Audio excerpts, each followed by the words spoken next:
We'll go ahead and get started.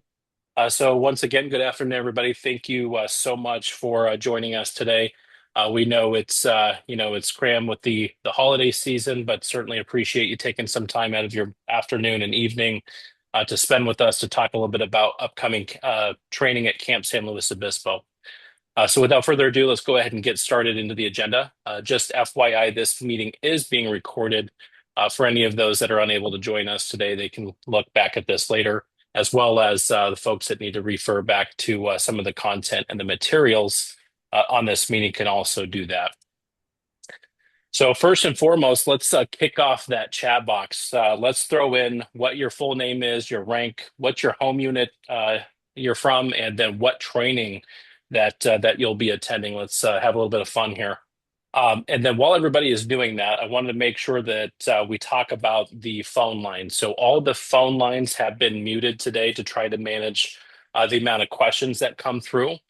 So there will be no live Q&A. We're going to put all of the questions that you might have in the chat box. We do have three individuals that will be answering the questions in the chat box, and those three individuals only. So I know it may feel like somebody else might know the answer, but let's make sure that HMC Manugian, which is our area commander, will handle the questions. We have Senior Chief Petty Officer Denham that will handle questions. And then we also have Lieutenant Van Horn, who will help us with some of those questions.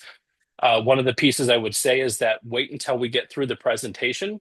I think you'll find that most of the questions will be answered through the different presenters that we have on today. So as we start getting through midway towards the end of the presentation, if you've got a burning question that just hasn't been answered, please feel free to put that into the chat box. And we will get to those at the end as we have those three individuals I just mentioned. We'll go through those questions. From a bandwidth standpoint, if you all start having issues with your screens glitching, we do have a lot of people on this call. So if you turn your cameras off for those that are not presenting, oftentimes that will help the overall bandwidth. So just wanted to throw that out there as well. So we definitely have a lot of people from across the country. So super excited to have you all with us today. Definitely so many different divisions, even some across the country. So super excited also to have you all with us.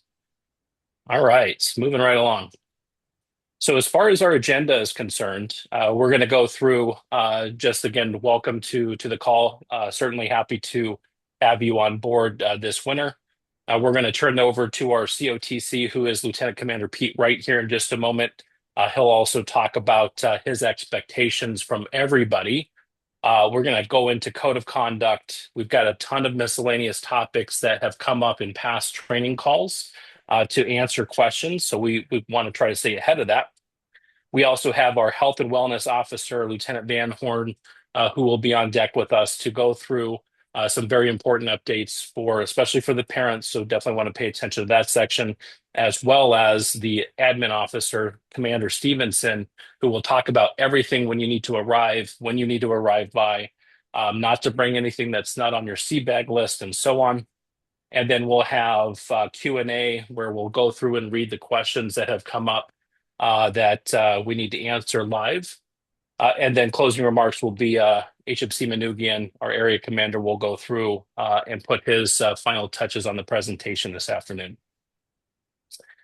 Okay, without further ado, we're going to turn it over to the man and the legend, Commander Wright. Sir, we're going to turn this over to you.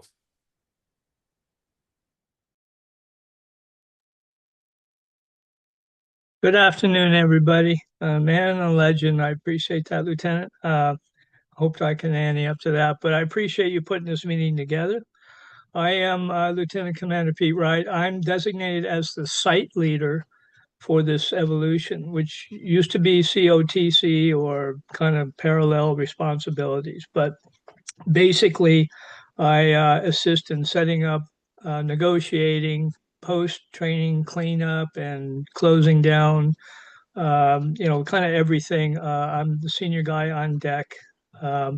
If significant decisions need to be made, we're going to have as Lieutenant Flowers said, we're going to have a host of presenters who will be covering specific topics. So I'm not going to take up too much of that time. I just want to say that I appreciate the hundreds of hours of planning and preparation done by our adult command staff. Uh, this doesn't happen without a lot of extra time and effort.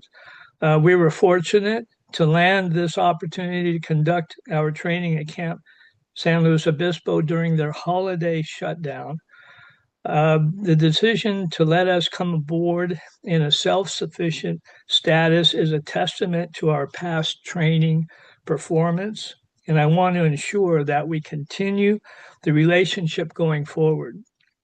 This means that we abide by the rules, we respect the facility and those who will be on duty during our guardsman visit. My expectations for cadets and adult volunteers is that they conduct themselves as outlined by their respective code of conduct, period. It's clearly stated how to conduct yourself, and that is our guide. I'm all about low drama and high performance. So let this be your first warning with the understanding that it may be your last. Our executive officer, Lieutenant Flower, and other presenters will cover specifics. Bottom line, follow the instructions, follow the rules, and perform to the best of your ability. We expect no less from members of the Sea Cadet program. So I'm done with that, sir. If there's anything that doesn't get covered, I can come back on later, but it's back to you.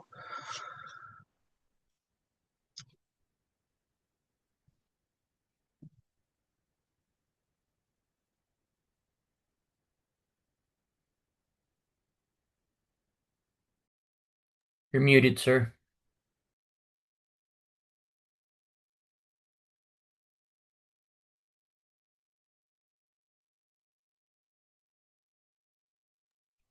I had to find that button. Perfect.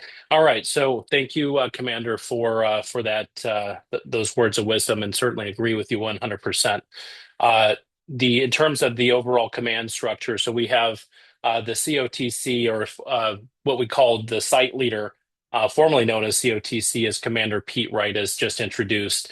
I'll be the executive officer, or the XOTC. You'll often hear that referred to. Our operations officer is going to be Lieutenant Commander Paul Norton. The health and wellness officer is Lieutenant Van Horn. And then the respective officers in charge of their respective trainings is recruit training will be Senior Chief Trevor Denham, BMC Andy Trulson for honors and ceremonies. Navy League orientation is Lieutenant Kevin Button. And then Petty Officer Leadership Academy is Commander Ramon Casas. All right, so I've got everybody get their phones out for just a moment. I've got a little bit of a quick polling thing to do here with you all. So if you can scan that with your phone, we're going to have everybody log in. You'll see if you don't have the phone, you can go to slido.com, enter in the passcode. Ultimately, we want to look and see what you most are excited about coming to Camp San Luis Obispo for winter training. So what are you the most excited about? And then it'll pop up on the screen as we're talking about it here. All right, so first one up, we got marching. Excellent. We'll definitely be doing that. Looks like we're up to 12 people looking, 19 people putting in here. Excellent. Good job, guys and gals. Getting out of the house, okay. Definitely, you'll do that for 9 days. Learning leadership skills, I like it. Military environment, learning. So how this works is the ones that repeat the most are the biggest. So we definitely have learning, seeing old friends, military experience, leadership, marching, learning leadership skills. Again, that's coming up pretty frequently. Oh, we got food. Okay, that's a good one. I'm glad to hear that you'll be looking for food. All right, keep those coming in. We'll give it another 30 seconds or so, and then we'll move on to the next one I've got for you.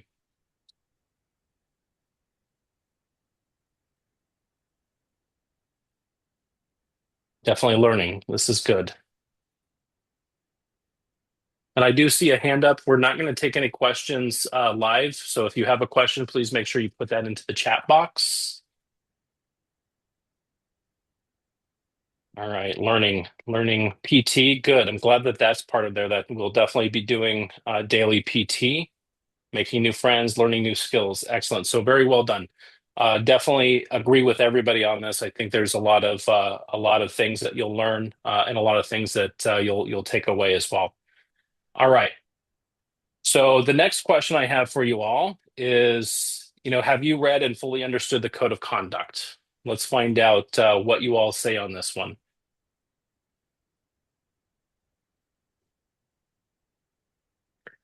Being truthful is definitely the way to go here. So, especially for those cadets and those adult volunteers, code of conduct is really what we expect.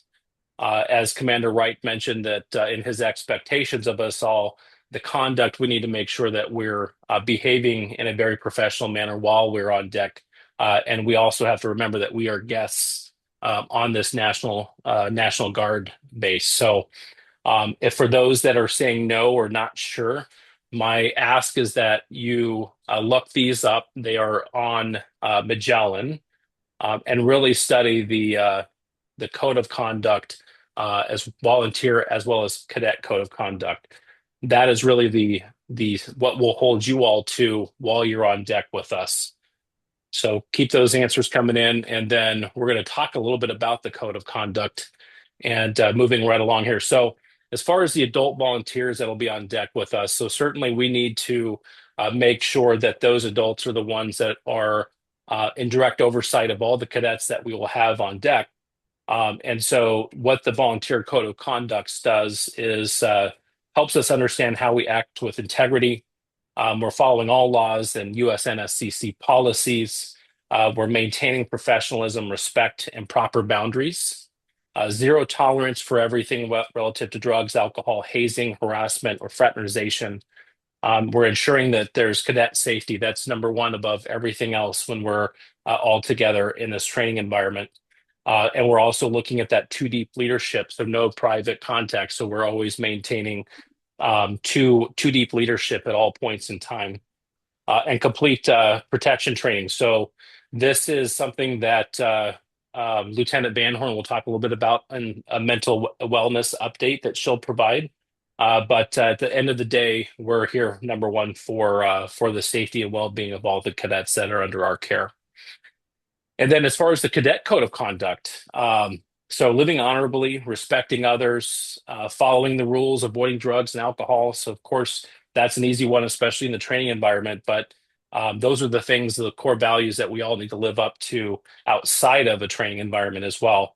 Wearing the uniform with pride, and upholding Navy customs. Give maximum effort, support your unit, and lead with character. And stand up against bullying, hazing, harassment, and discrimination, which we'll talk about that in just a second. So as I shared, safety is the number one priority. Safety and well-being of each one of the cadets that are under our care. If you see something, you definitely need to say something. It's everybody's responsibility. It doesn't matter who you are. If you see something that doesn't feel right, flag that with the chain of command. There's no such thing as staying in our own sandbox. So if you see something in another training and you don't think it looks right, make sure you say something. And then staff cadets are expected to follow and set the example at all times. This is also a really good point in saying that, actually, I'll talk about that in a second, but I'll reference it now. So no cell phones. There will be a no cell phone policy as there always has been. That goes for staff cadets. It doesn't matter which training you're in. There is a no cell phone policy that we're going to strictly enforce during this training. The COTC's top six. So this is something that we talk about at every training. You'll also get another briefing when you're on deck at training. But our expectations is no hazing, no bullying, no discrimination, no sexual harassment, no recruit-to-recruit contact, and no fraternization. So we'll talk more about this at the training environment about what this actually means. But if you have questions about this, definitely talk to your chain of command of what the expectations are, because this is the standard across the system. Okay, here's one more thing. Here's where I need all of your commitment. Okay, so I need a promise from everybody on the call that they'll read the core values if they haven't done it yet before they get to training, and that you'll abide by all of the top six regulations that we just talked about. So we're at 99% that says, yep, I could definitely do that. Looks like there's one. And guys and gals, this is definitely serious. Um, so if you don't promise, then we certainly would not have you at the training. So I want to make sure I'm very clear on that. So for those that answered no, we need to make sure that we talk to the chain of command because that's a non-negotiable for everybody on deck. You are required to follow that. Otherwise, you will be sent home. Okay. So miscellaneous topics. So weather. Let's talk about weather. For those that have ever been in um, Camp San Luis Obispo or in the San Luis Obispo area this time of year, you know that the typical weather could get up to high around 64, but extremely cold in the evenings. It's typically wet and very windy. So there's mountains that are coming right before kind of a wind block right before the ocean, and so a lot of times the wind comes down that mountain and it's very cold. So what that means, so you all have sea bag lists. On those sea bag lists tells you exactly what you should bring. So cold weather gear. So that's a parka jacket with certainly wear your thermal pants and shirts on underneath your Type 3 uniforms. You want to make sure that you're staying warm. If you have a Type 3 rain parka, great. That's the black fleece that also goes inside that. You want to bring that as well. Now, if you don't have that, then a black, no logo black jacket will be permitted. So I want to make sure that we're clear on that. So we want you to be warm. If you don't have a Type 3 parka or one of the new rain coats that has Sea Cadets on the pocket, then please bring a black non-logo jacket that's lined so you'll stay warm. Black gloves can be worn while in formation, so we want to make sure that we shared that. Black beanie can only be worn for PT. So if you've got a black beanie that you would like to wear in the morning for PT when it's a little bit chilly outside, certainly do that. And then a rain poncho also. So we want to be able to keep everything dry as we possibly can. So those rain ponchos, a lot of times you could pick those up from Walmart for $1.50. They could be very inexpensive, or you can go really high end. So you definitely don't want to do that if you don't need to. Um, but we want to make sure that we're staying as dry as humanly possible. Oh, wait. No. Okay, so miscellaneous topics continued. So cell phones and birthing. So as I shared earlier, absolutely no cell phones will be permitted by any staff cadets at any training or any cadets that will be here with us. For the adults and for the cadets. So adults that will be birthing and volunteers and cadets will be in the open bay barracks. So basically, it's a long hallway room with 20 beds in one room. And buildings 831, 832, and 835, which that's not going to mean anything to most people on this call. It just means that we've got several buildings with a lot of beds that are designated to certain trainings.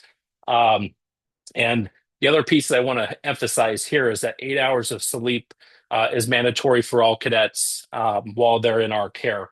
So 8 hours is a Sea Cadet policy that we'll all uphold. And then adults will work with the individual trainings on shower times and things like that. So every restroom will have a designated male, female, adult, and cadet shower time. So there'll be a schedule that they'll all follow, and it'll be very strictly adhered to. Grooming readiness. This is one that typically comes up at every single training.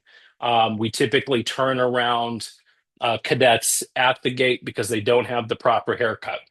So for anybody that needs to read the regulations specifically, you'll find those on quarter deck under regulations. So you'll actually, if you go into some of those training profiles, you'll be able to see grooming standards. But quickly, I just am going to share what the haircuts really do need to look like before we get started. And so grooming standards was one, and then physical fitness is the other. So if you will be doing a form of PT every day, so you'll have to, in order to get credit for a lot of the trainings, you have to hit a certain level on your physical readiness. So if you haven't been working out or running or doing planks or push-ups recently, it's a great time to start this now before you actually get to training and get jumped into that type of environment. But here's some things here. So if you look at the upper left-hand haircut, so it's faded around the ear, it's kind of blocked off in the back. The regulation for all of the other trainings for Navy regulation is that it can't be any more than 3-inch bulk on the top and that tapered side. So that's the way for the males that your hair needs to look. For females, it can't touch the collar. So most of the females typically have longer hair that put it up in a bun similar to that. Now, the one that causes the most heartburn is for all of those cadets that are going to recruit training. So, one of the requirements to go to recruit training is the number one blade all the way around. So, in the bottom left hand corner, that young man there is a number one blade all the way around. So, if you show up in line and your hair doesn't look like that, we'll ask you to get back in your car, go into town, and go get a haircut. So it's really important that we all understand this now that your hair needs to look like that for this training environment. So just wanted to make sure I threw that out there.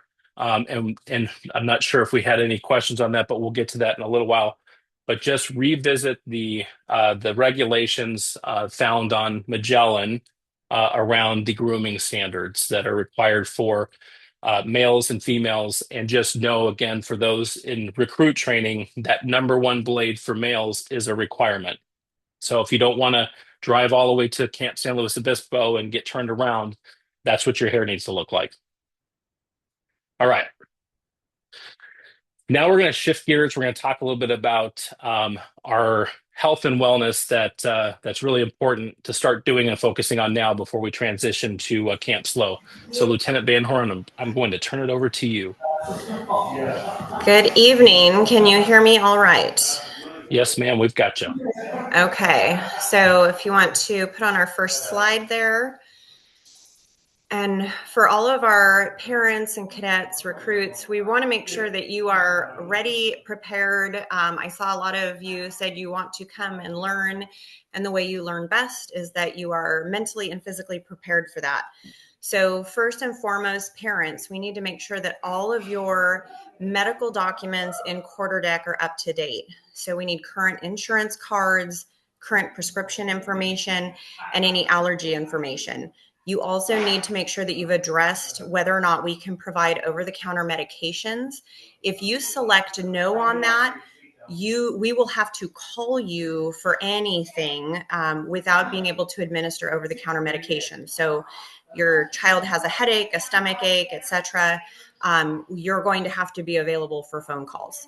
Otherwise, if it's okay to provide over-the-counter medications, just make sure you address that appropriately.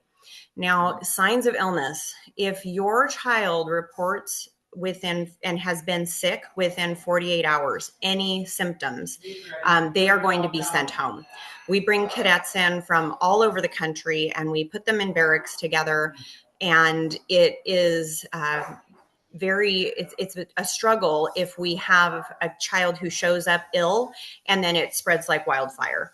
So they have to have no fever, no cough, no runny nose for at least 48 hours without medication.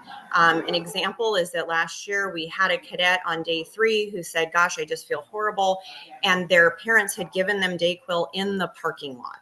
So it is incredibly important. I understand that there is a cost associated with this and everybody's looking forward to training. They cannot report to training ill. And then camp concerns. You know, kids get homesick. I get homesick. We all get homesick. But we want to normalize this and really have good conversations before reporting to training.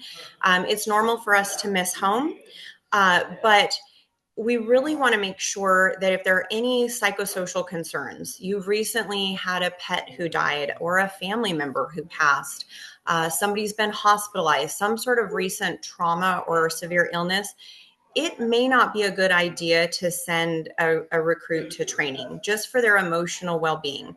So again, please take those things into consideration before showing up for training on day 1. And next slide.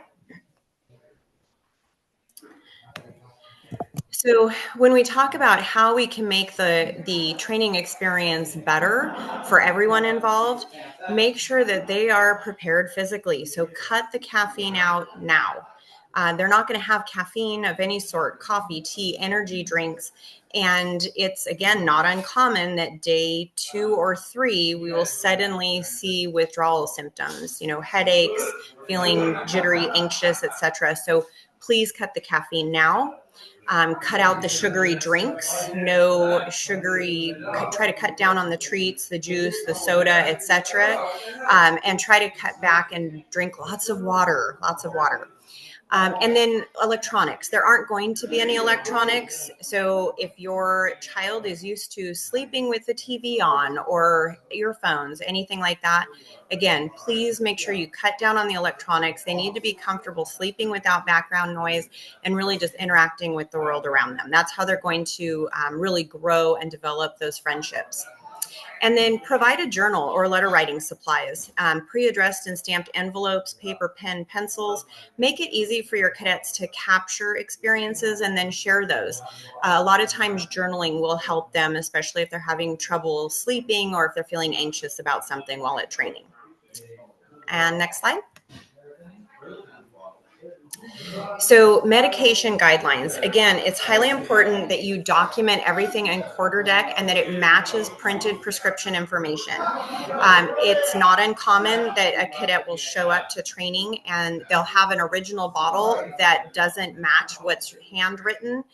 And sometimes the cadets don't even know which is the appropriate dosing. So we need to make sure that the original bottle of the prescription is correctly labeled and that your documentation in QuarterDeck matches. Also, do not change up critical medications just prior to training. A lot of medications that are used for treating ADHD, antidepressants, mood stabilizers, can be associated with really severe withdrawal symptoms. And it also can take a while for your child to really kind of stabilize and make sure that you have effective dosing. So stopping, starting, or modifying those medications just prior to training really places an undue stress on your cadet, especially when we are, putting them into a stressful environment.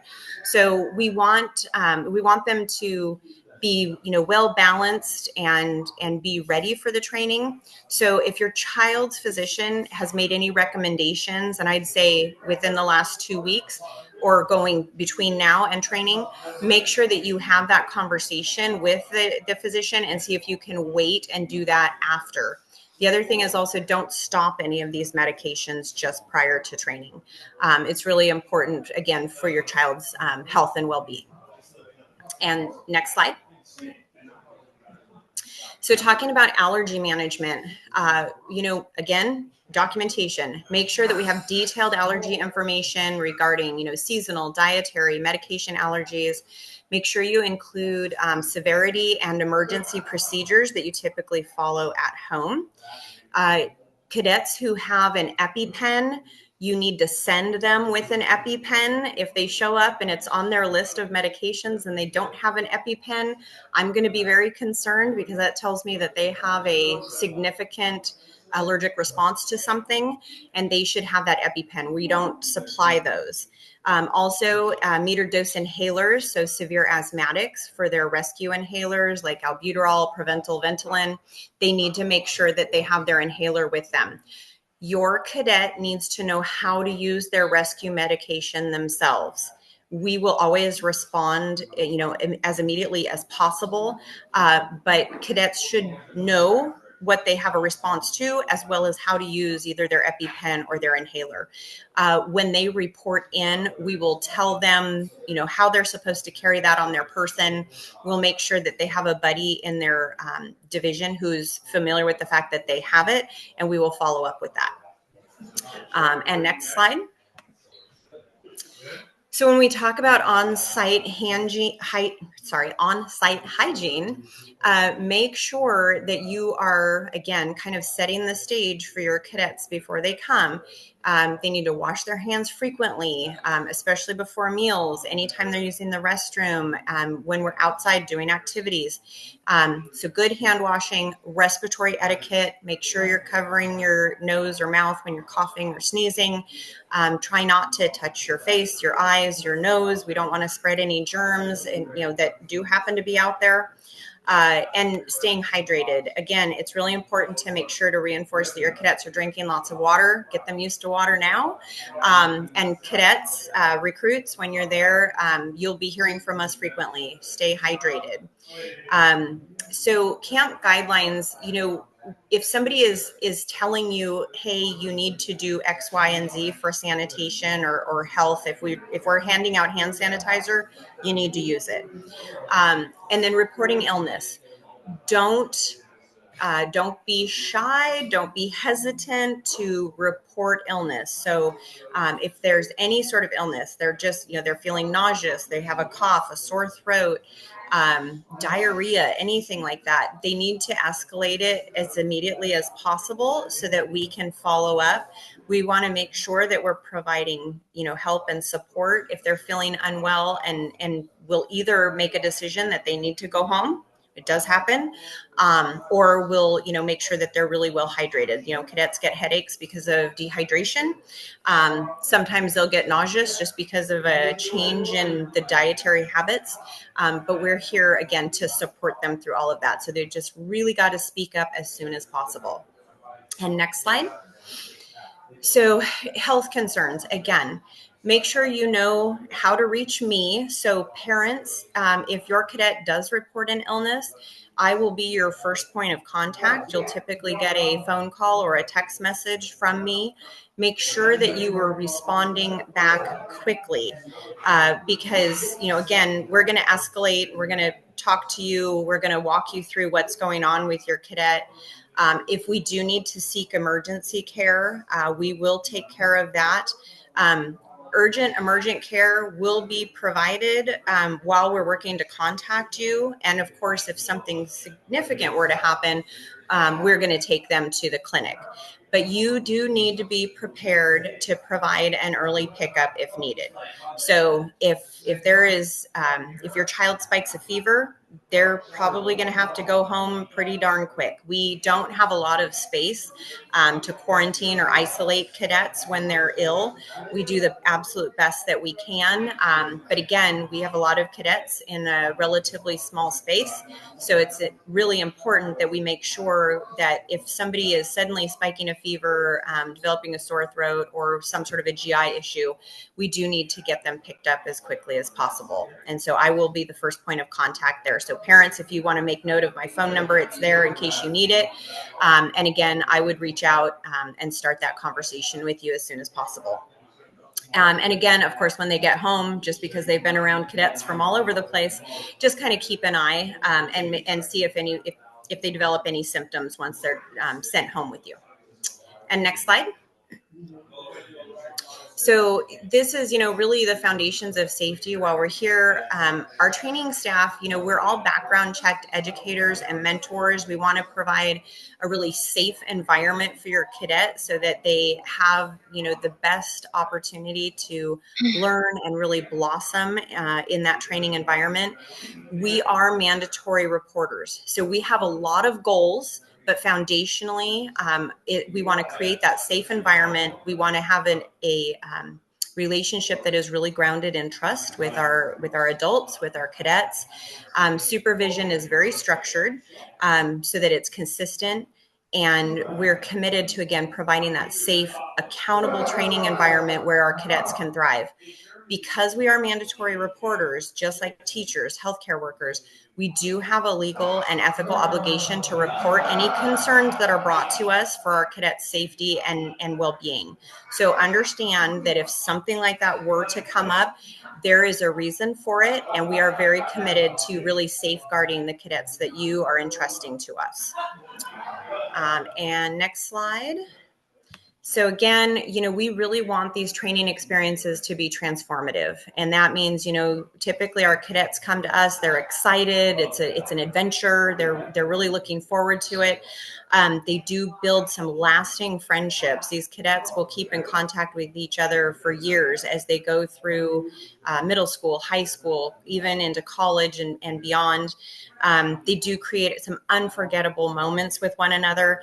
Again, we want to make sure they're soaking up all the knowledge they can, really learning and growing so that they just have this enriched journey, developing confidence and life skills before we send them back to you. And that is all I have, sir. Perfect. Yeah, thank you very much, Lieutenant. I appreciate that. Some really good information for sure. Okay, so now we're going to transition while you stew on all that information that was just shared.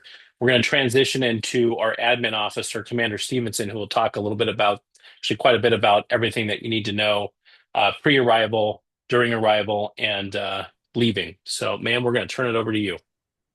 Outstanding. I love it.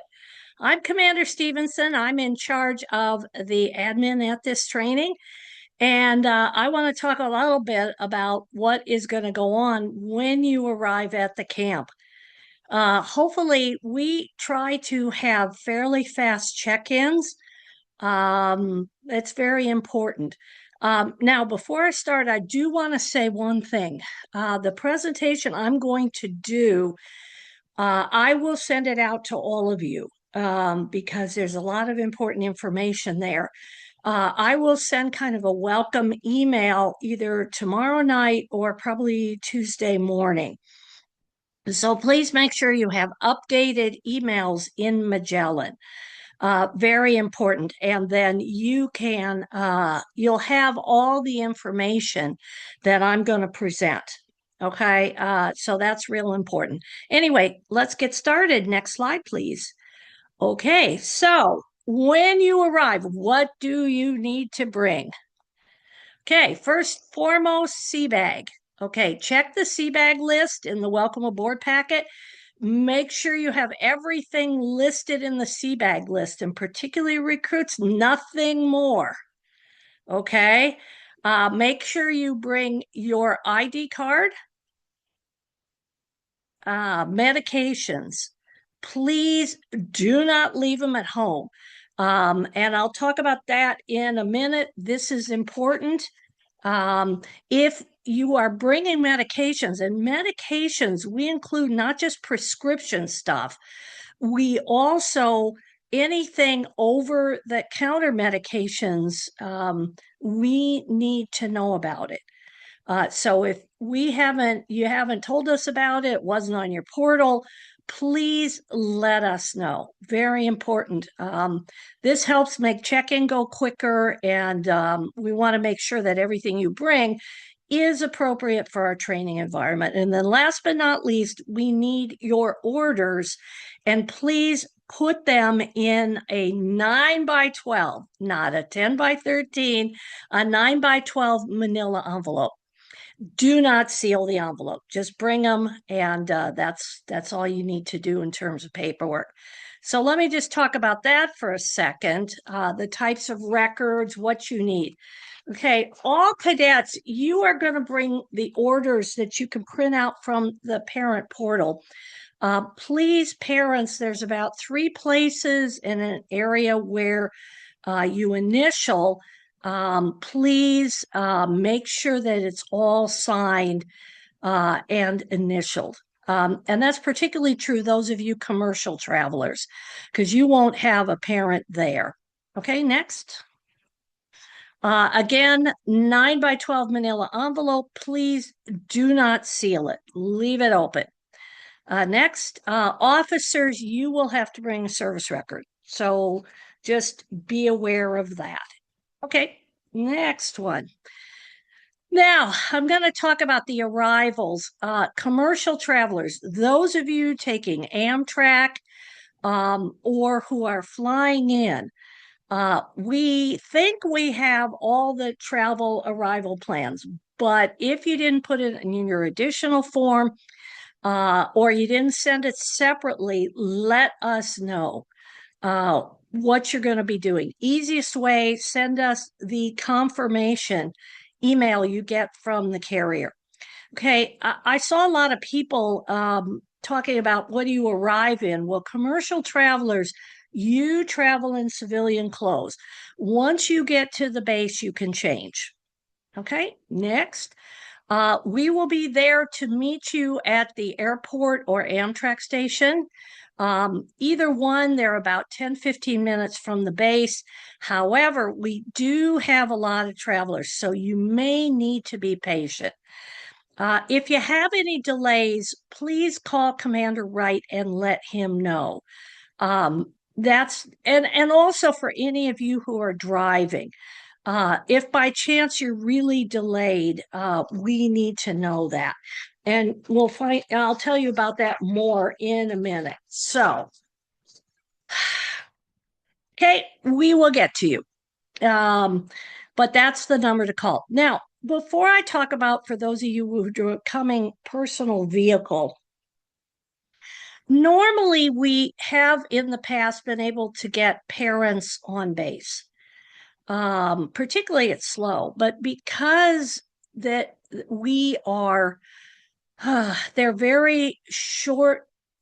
It's there are very few staff there at the present time, and this could change. We cannot have parents will not be allowed on base. Okay, so I want to make you aware of that. Now, we're going to have a final check with the base tomorrow, so it's possible this could change. And if it does, watch for the email I send out. But based on our best information right now, parents will not be allowed on base. Unless you are an officer staffing one of our trainings, the base will have a list. You will not be allowed on base. Okay, so just that's a starter right now. Okay, now we can look at check-in times. We're going to be busy beavers checking people in. We have a number of check-in times. The first one is Friday, the 26th is coming Friday at 6. And that's for our early RT Ops and Honors. Regular RT Ops and Honors will be the following day, 27th at 1. 6 p.m. on the 27th will be for Navy League check-in, early check-in. We have POLA staff on the 28th. At 11, 1 p.m. will be regular Navy League check-in, and then the evening of the 28th and the 29th is for POLA. In general, and I saw a lot of these going through the comments, in general, if you're arriving by personal vehicle, if you are not a POLA cadet, you will arrive in uniform, whatever your working uniform is. POLA, you will arrive in PT gear. So, yeah. So can we go to the next one, Robert? I'm going to answer somebody's question here. Okay. So to save drive time, if you have cadets with different check-in times, you can bring them to the earliest time. So in other words, if you're checking in, say, an RT cadet and a Navy League cadet, bring your Navy League cadet. It's all good. Okay. And we're prepared to accept some Navy League cadets early. The only thing we ask also is that if you make sure your cadets have eaten before they check in. The only exception to that will be POLA staff. Other than that, everybody else, if you're checking in at 6 p.m., have dinner before you come. Okay. And please, please, please do not arrive more than half an hour early. We will not be able to accept you. We will not have people out to direct you. So don't come too early. There is no place to wait on Highway 1. So you'll have to go back into town. It's about 10 minutes. Okay. So, all right. Now, depending on who you are, this is what you're going to do when you arrive at the base. If you're one of our officers who are staffing training, it doesn't matter about the cadets you're bringing. Go to the gate, let them know at the gate that you are staffing, and they will have a list.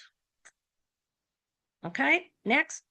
Okay, to get on to base, you must be prepared to show valid driver's license, your Sea Cadet ID. Please have ready the car registration that hopefully it's got to be valid, and current proof of car insurance. I've gone back and forth to this gate into this base many, many times and never been asked for the last two, but they can. And if they do, just be prepared.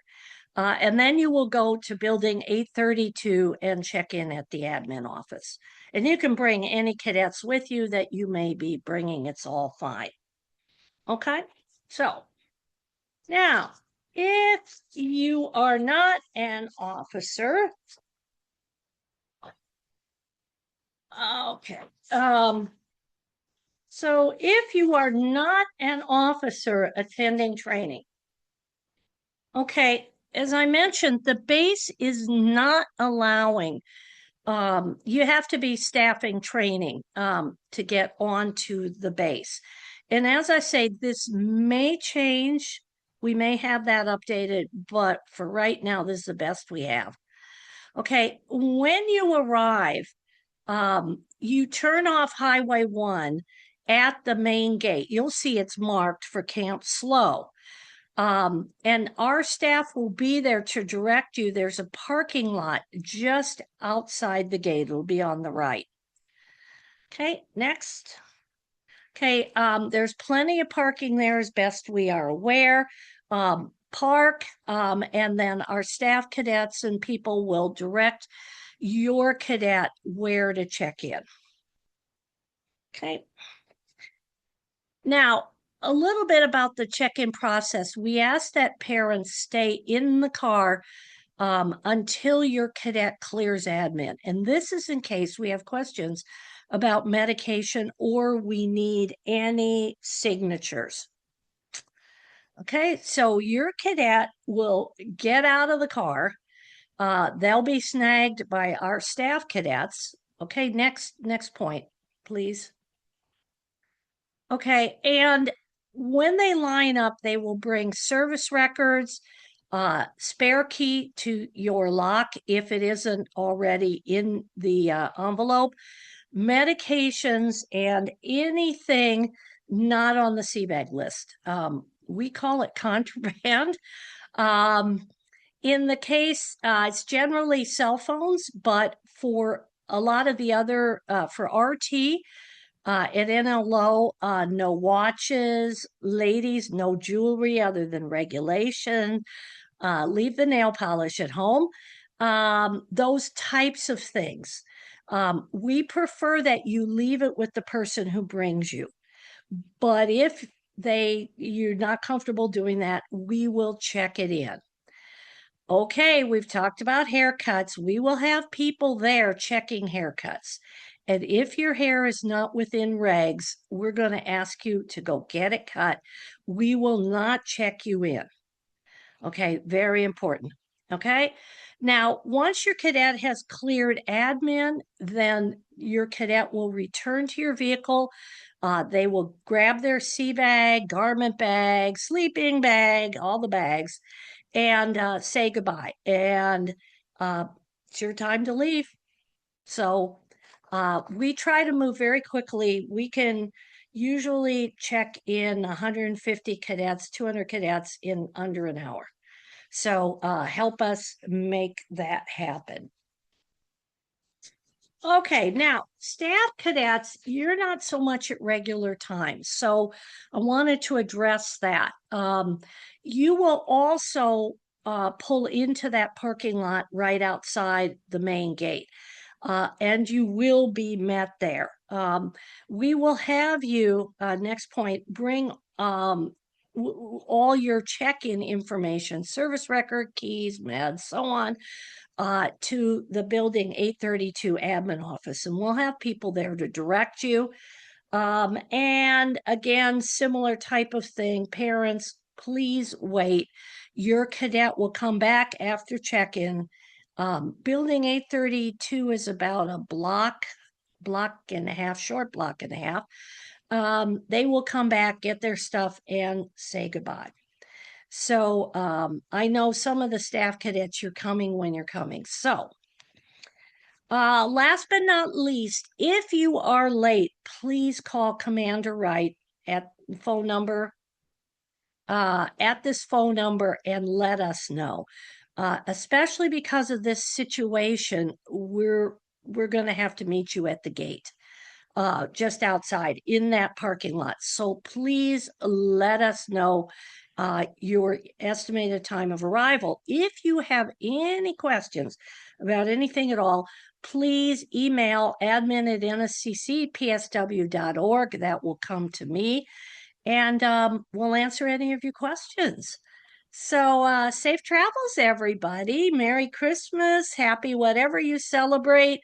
We are really looking forward to having you come, and we want to make check-in as painless as possible. So again, if you have any questions, please email me. I will tell you I will be traveling tomorrow, so I might not get back to you until tomorrow night or Tuesday.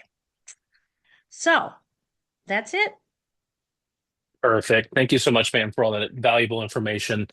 So cadets, I've got a kind of one more poll for you if I can. So what is your number one goal for training this winter? Just kind of curious as to, now you've heard some of the expectations, what's your goal? Everybody has some form of an idea of what they want to accomplish and get out of coming to Camp San Luis Obispo this winter. All right, Honor Cadet. Okay, that's definitely something that stands out. A lot of developing leadership. That's kind of the common trend that I've heard today is the learning and developing leadership. So that's huge. So well done on that. Gain practical skills and ranking up. Become a better cadet and a better person. That's very well said. Okay, thank you all for humoring me on that. It's kind of a fun way to really get what you guys all want out of this. So moving right along, and last but certainly not least, we want to turn over to Chief HMC Manoogian, our area commander, to provide some thoughts and perspectives from his seat. Sir, the call is over to you. Excellent. Well, again, welcome everybody, and thank you for being part of our meeting tonight. As one of our other co-hosts, if you will take over looking at the waiting room and muting those that have their mics on. So I was looking at the chat room, and so I think my comments are going to really center around what some of your questions are. Some of them have been repeated a bunch of times, others once or twice. And if someone had their question, that might be yours also. The big one is the code of conduct. I know that Commander Wright and Lieutenant Flower touched on those. And that's really, again, it's our guiding principles. Your second chance for following the code of conduct happens when you check in. There are no second chances, especially when it comes to the CO's top 6, which should be in everybody's welcome aboard packet. It's real important that you read that, as many questions are answered there. We have 300 plus people coming to training, and so we need to make sure that we are investing the time and effort to give everyone a quality experience for those that want to be there. I know that there was a survey at the beginning that said, have you read the code of conduct? Do you think you can abide by it? And we had a couple no answers on that one, which I can appreciate the honesty. Lieutenant Flower said, we'll have to talk to your chain of command. I'm going to make it a lot easier for you. If you can't follow the code of conduct, whether you're an adult or a cadet, then stay home. There's no negotiating on that. My responsibility is to support our cadets, make sure that they're in a safe environment, support our staff that are giving up their time, And part of that means that we all have to follow the same guidelines. So if you can't do that and you know you can't do that, I respect you, but I'll respect you even more if you're honest and just say, well, can't do what they want me to do, so I'm just going to stay home. So everyone should be clear on that. PRT for recruit training, PRT is required to graduate. For POLA, in reading the information, I believe they do the PRT at check-in. So part of coming to POLA means that you have to be able to do the PRT, because remember, POLA stands for Petty Officer Leadership Academy. You're going to be the leaders, and if you're going to lead somebody, you have to be able to meet those expectations. So the last thing we want to do is put you through that program and find that you're not going to fall short on that. So if you pass the PRT in October and you do what many sailors do in the Navy, especially, well, actually all around, you pass your PRT and then you celebrate and you don't do anything about it until your next PRT comes up.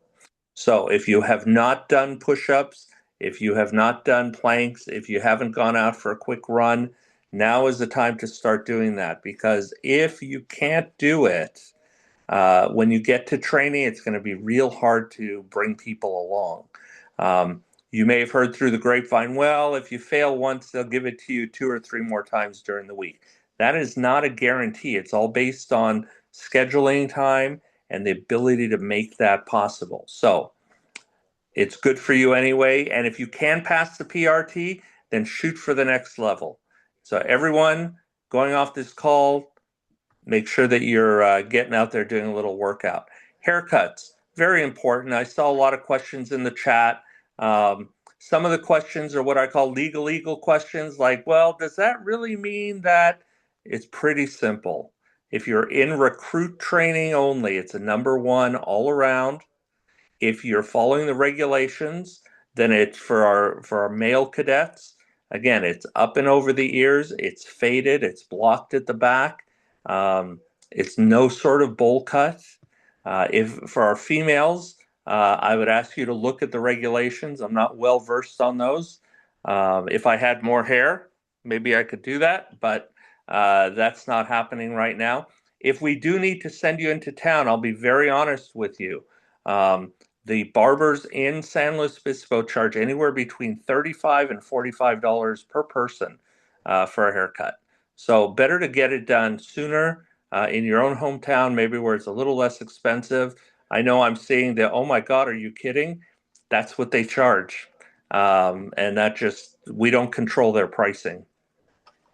For medical, a couple interesting questions. Someone said, can I bring a retainer? Absolutely. You'll be responsible for it, but we do want to make sure that you have what you need. If you wear contact lenses, contacts are approved to be brought, but San Luis Obispo, just like any other military base, especially when you're drilling and marching, dust gets picked up.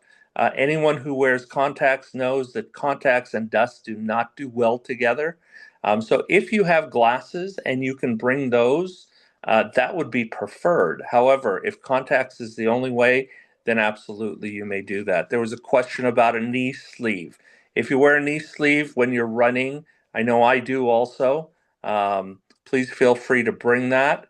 The fever, the pre-existing conditions, very important. If you know you're sick, we don't want you not to come to training. We want you there, but we want you to have a positive experience. And we also have to be concerned with all our other cadets and staff that are there. So if you are sick, we're going to ask you the question when you check in. Have you been sick in the last 72 hours? And we want you to answer truthfully, not give us the answers so that we let you stay. It will come to the surface, and we don't want to be having to call people back.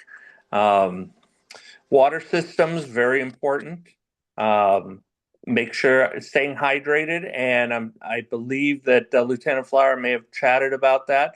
Now is the time to cut out the sodas and start drinking water. If you're used to soda, and you want something bubbly, go get the Kirkland's sparkling water, no calories, no sugar. It'll give you the same feeling, and again, you get accustomed to water. Lieutenant Van Horn on her slide had a phone number, I believe, and it said, if there's an issue, give me a call. That number is for emergencies only. If you call and say, "Hi, this is Mrs. Jones, and I'd like to see how my cadets are doing," and then you hear a click on the other end of the line, don't be offended. With over 300 people, we can't give personal updates on how cadets are doing. We certainly will reach out to you if there's an issue, but in terms of just how's it going, we can't answer those calls. If you do have a concern, you can certainly reach out to your cadets unit chain of command. They have a way to get hold of us, and we can certainly share any information that's needed. Let's see, books and doodle pads for private time. Absolutely. When you have downtime, and I can tell you in the beginning of training, the downtime is very little because we're really working real hard. We have 9 days to get all the material in. And if you're a Navy leaguer, even less than that. But you're certainly allowed to bring that stuff. It's your responsibility. So that should answer that question. I like this one. Any outside food? We eat pretty good at Camp San Luis Obispo. Robbie, our food service guy who runs the chow hall, does a great job. There is no outside food allowed. There's just no way for them to get on to base. I know in the welcome aboard packet talked about laundry pods. I was texting with Lieutenant Flower. You don't have to bring laundry pods. We will provide the detergent for folks to use to wash their clothes. If you have a specific allergy or something that requires a special kind of laundry soap other than the standard Kirkland type brand, then certainly bring that along if you like. Someone talked about printing orders. If you go into your parent portal, there'll be a link there. It says training orders or print orders. If you click on that, it'll print the 5 pages that we need to have to be at training. Medical issues, again, if something needs to be updated on the form. Hi, is that also? There you go. Someone mute. Good to go. If you need to update the form because you printed it out and you notice there's something incorrect, do a pen and ink change on the paper. All the information on those printed orders come directly from what you have put in the parent portal for your cadet. So if it's not up to date, make sure it is up to date, primarily on the paper, because that's where we're going to look first. But then go and do the update on the parent portal. Here's an interesting question. If during training I have a medical issue and I have to go home, do I graduate? The short answer is no, because again, we're training for 9 days or for whatever period of time that you're there. And if you don't get all the material, then we really can't say that you graduated from training.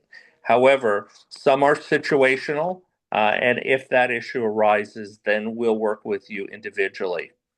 Envelope labeling, your name, your unit name that your cadet is with, that should go on the front of the envelope so that we can, so we know whose paperwork is in the envelope. I will reiterate in support for Commander Stevenson, please do not seal the envelopes. We have to open them and actually physically look at the paper. And that's the same envelope that we put any other materials that we send home. So you can expect that you're going to get that envelope back so you can take it back to your unit. Let's see, what else do we have here? Okay, so someone asked, what's a service record? For cadets, a service record is that 9x12 envelope. For our adult volunteers, it would be the regular folder, and your unit should have provided you with that. There was a question about showers and is there a time limit? So I just want you to think if in your home you had 50 people living at your house and everyone had to take a shower and you had 4 shower stalls in your home, and everyone took a Hollywood shower, meaning, you like to stand in the water, it kind of rejuvenates you and you're thinking and doing whatever. And if everyone did that for 20 minutes, how long showers would take? So we want you to be clean, because when you're clean, you're healthy. And when you're healthy, you're refreshed. And when you're refreshed, then you train well. But it certainly will not be a 10 or 15-minute shower. One, there won't be enough hot water for everybody. And two, we need to make sure that everyone has the opportunity to get through showers. They are individual showers with curtains. So you're not doing, if you've ever been to Camp Roberts, where it's a shower room, literally. These are actually individual showers with curtains, so you will have your privacy. And so my expectation from a health and safety standpoint is that you get out of all your clothes and the soap is hitting your body when you're in the shower. So that's a real important thing. Parents, especially if you're cadets, especially our younger cadets, where this may be their first experience from home, have those conversations with them. That would be really great.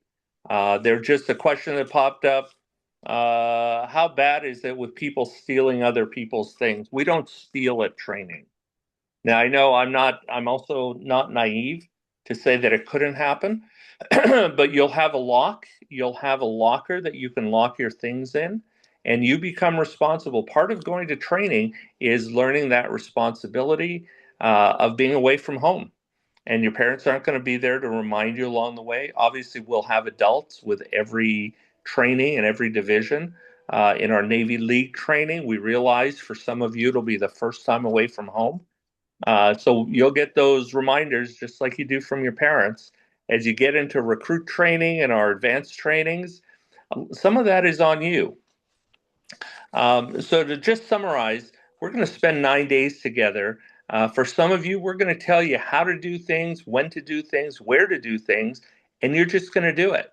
And you may have heard from your individual unit or other cadets in your units, well, if they tell you X, it doesn't matter, you can do Y. Nope, doesn't work that way. We may tell you things and ask you to do things that you've never done before. And that's part of the training package. We want you to walk away confident. We want you to walk away feeling like you had a good experience that you can take back to your home unit, because when you get there, you're going to have new cadets who start after you, and now you become the leader. So we want to give you enough tools in your box so that you feel confident in doing what you're doing, and you can proudly say that you're a U.S. Naval Sea Cadet. Parents, if you've never met me before, you've gotten the emails that has the HMC at the bottom, that's me. As the area commander, my responsibility is to make sure that everyone is supported. I've been with the program now going on 28 years, mostly as a volunteer. I was actually at the first winter training we did back in 1997, when we had only recruit training and 131 recruits that we were able to get graduated within the 9-day period. So it's very exciting to see where we've come. You have a great training team. The leadership is phenomenal. They've been working on this for months to make this happen. I always like to give a shout out to Lieutenant Commander Stevenson, who is the admin at nsccpsw.org. She actually comes in from Sioux City, Iowa. And even after leaving California, she comes back twice a year and makes the admin portion work.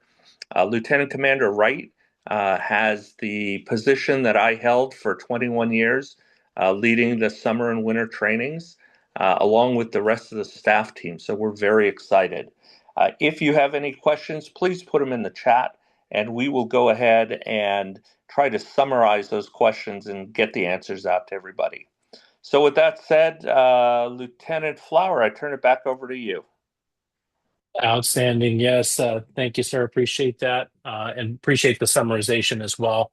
And last couple of things that I'll just mention on my note is please refer to the welcome aboard packets. I know your OICs had put a lot of detail and thought into those welcome aboard packets. So as I'm reading the questions, I'd say about half of them could probably be answered if folks had just read that welcome aboard packet. So if there's things specific, you have the email addresses that you've been receiving communication from. By all means, please reach out through email, and we'll get back to you, as well as any of these questions that need to be responded to. We'll make sure we get those out in real time here as well. So with that, just really appreciate everybody taking some time this evening.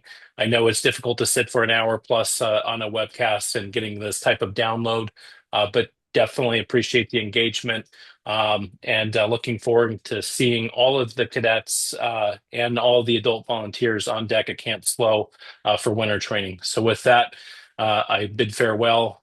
Happy holidays, everybody, and please travel safe, and we'll see you all soon.